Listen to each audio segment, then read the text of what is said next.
player because that's when he'll maximize his leverage. I talked to Mike McCartney, who was the agent for Kirk Cousins, who's the only quarterback in the NFL to play on the tag twice, which is what Dak Prescott is looking at. And I think he felt like he had incredible leverage against Washington, and he converted that into an $84 million total guaranteed deal that remains the biggest in the NFL when he moved him to Washington after the second franchise. But I don't think he ever felt like he had the kind of leverage that Dak Prescott and Todd France have in the current negotiation between the Cowboys and Dak Prescott, because Dak's a far better, more accomplished quarterback than Kirk Cousins was at the time that he was tagged for the second time. Okay, Max, now let's preface this. If this is true, do you believe that Dak is worth that $40 million a season? I can't believe I'm saying this. Yes. Yes, he's easily worth it. First of all, Ed Werder made a great point, which we didn't play, which is the Cowboys make no sense here. They so wanted a fifth year of control over Dak, right? They wanted that fifth year. And his agent said, no, only 4 years. They so wanted that extra year that instead of having 4 years of control, they have 1 year of control. It doesn't make sense the way they're negotiating this. But yes, he's worth the $40 million. Guys, not only is he a more accomplished and better quarterback than Kirk Cousins was at the time, and so his leverage is even greater, it goes deeper than that. Look at the NFC East. The NFC East is in disarray. Washington went to the playoffs last year as a sub-500 team. They just paid Heineke backup quarterback money. He may be their starter. Daniel Jones was no better in his second year, which is supposed to be your development year, I could tell you as a Giants fan, than his first year. And the Eagles, Carson Wentz is so bad, they're not going to get a lot for him, I don't think. And he's on his way out of town. Jalen Hurts, it's not that he was incredible, it's that at least he wasn't Carson Wentz. The NFC East is in such bad shape that a quarterback like Dak, who we can see, the marketplace, just a franchise tag, is almost $32 million. But in the NFC East over the next couple of years, he is especially valuable. So, Stephen A., you have to figure the average annual value will be more than the franchise tag. So what are they quibbling about here? They want to give him 35 and he wants 40? Well, you better give that man his money, and you better do it soon. Well, listen, I mean, Jerry Jones definitely played himself in regards to this. We know he's mishandled this, et cetera, et cetera. But to answer the question directly, are you worth $40 million? No. I think that he's damn good. You know, I believe in Dak. I'm very fond of him, the whole bit.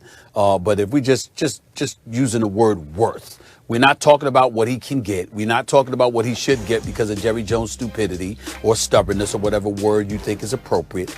We're just talking about in terms of worth. Well, Patrick Mahomes is worth 40. His average salary is like at $45 million.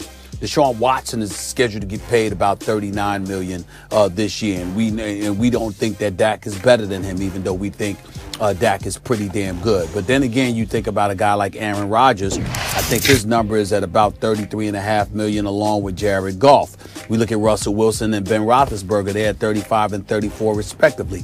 So throwing Dak in there at number 3, let's say at about 37, 38 million is about right.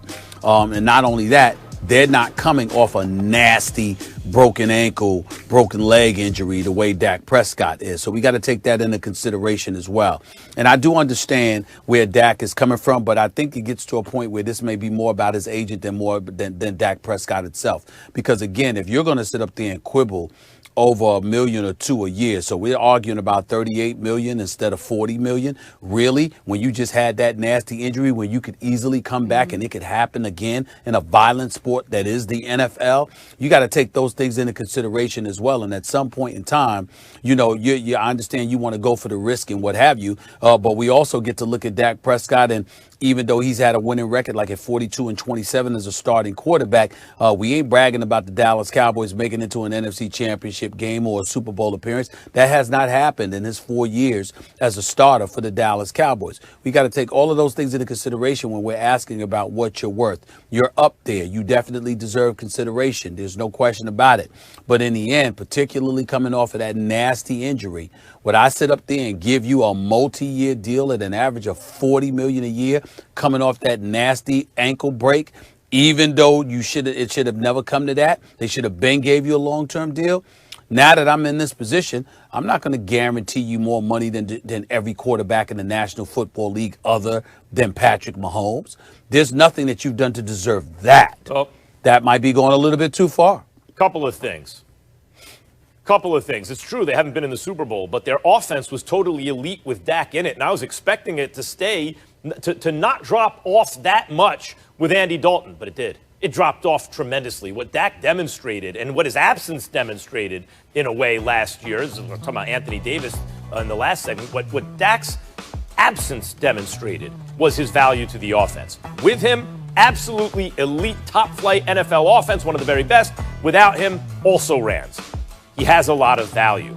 Second, where he ranks in terms of the salaries, do I think quarterbacks get paid disproportionately or proportionally too much of the salary cap? Yes. I mean, if you took the salary cap away, they're all worth more. But with the salary cap, probably many of them are overpaid. But what we know, Stephen A., is the next guy up usually resets the market if he's really good. And Dak is really good.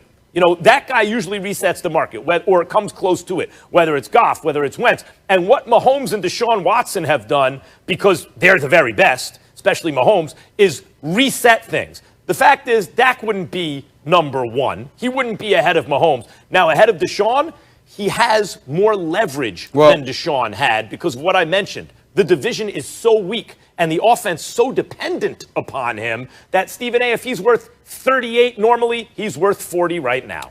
Couple of things. Number one, just because you prove you're a significant upgrade to Andy Dalton doesn't mean that you're on the level of Deshaun Watson or Patrick Mahomes or an Aaron Rodgers for that matter. That's number one. Number two, those first four games that he played before the fifth game where he cracked his ankle against the New York Giants. Let's keep in mind, you scored 17 in that opening loss to the Los Angeles Rams. No shame there with that defense. But then the next three games, remember the dumbest team in the NFL, the Atlanta Falcons, with what they messed up. You beat them 40-39. You beat Seattle before Seattle really upgraded their defense with Dunbar and those boys. And then, of course, you beat Cleveland, who was struggling. So what I'm saying to you is that, again, yeah, he performed, but I got to consider the level of competition that you're going against at that particular moment in time. Not to mention the fact that I don't think there's any shame in being the third highest paid guy in the National Football League coming off a nasty ankle break. I just don't believe that. I think that if he was 100% healthy and Dallas had a more successful season and he was on par to do that, of course, that's a different argument. But considering how his health has been severely compromised, for you to be sitting back, you know, with a cast on, walking around probably right about now, all right, and talking about you're worth $40 million a year on a multi-year deal, no, I'm not going to go with that. I'm just not. Yeah, well, a long-term deal is the goal. The franchise tag period does